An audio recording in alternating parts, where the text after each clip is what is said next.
આજે કઈ તાળી પાડવાની? વરસાદની તાળી પાડવાની. આપણે વરસાદ કઈ રીતે આવે એ શીખવાનું છે, બરોબર? હા, તો મુપાડું એમ તમારે પાડવાનું. ચલો પહેલા એક આંગળી લે બધા.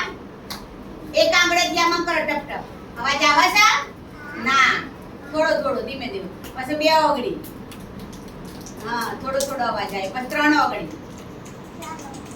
પછી ચાર આંગળી. પછી પાંચ આંગળી જોતી વખત આવે જો. પછી ધીમે ધીમે ચાર આંગળી, ત્રણ આંગળી, બે આંગળી, એક આંગળી, વરસાદ.